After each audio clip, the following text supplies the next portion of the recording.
Even now, I think the history of the Second World War has largely been written by men, for men, and about men. And one of the things I wanted to do in the correspondence is to present a perspective of that conflict from the point of view of women.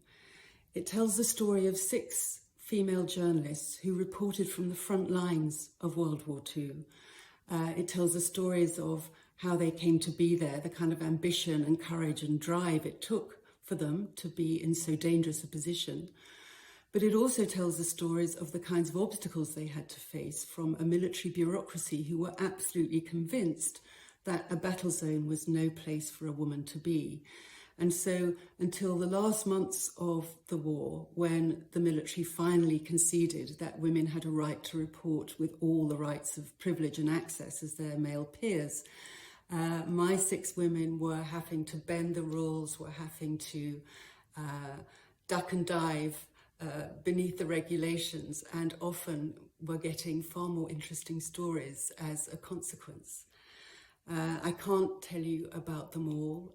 There's Sigrid Schultz, an American who was reporting from Berlin right up until 1941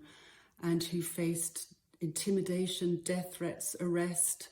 in order to try and inform the world about what was going on in Nazi Germany, and whose courage was all the more remarkable because she was in fact a Jew.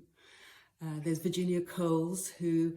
at the start of her career used to pitch up in war zones wearing high-heeled shoes and a little fur jacket,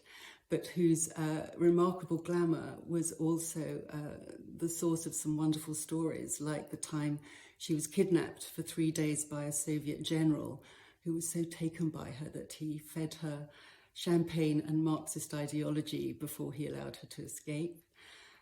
Lee Miller, the most unlikely perhaps of my women,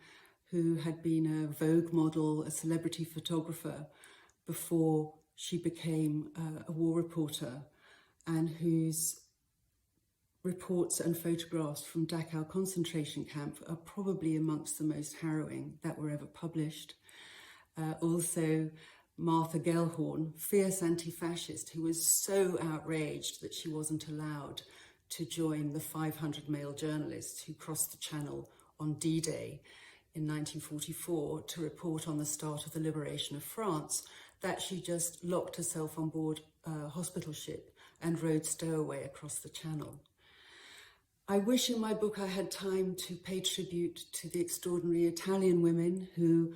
fought against Mussolini and then in 1944 against the occupying Nazi army. But I feel there's something lasting, even international perhaps, in the story of my 6 women because of the example they have set, the trail they've blazed, if you like, for subsequent generations. I was so pleased to hear from Christina Lamb, who writes today that when she was last in Kabul in Afghanistan, she looked around the press room and she saw that the foreign press room, and she saw that over half of those reporters were women. And I think that is a remarkable tribute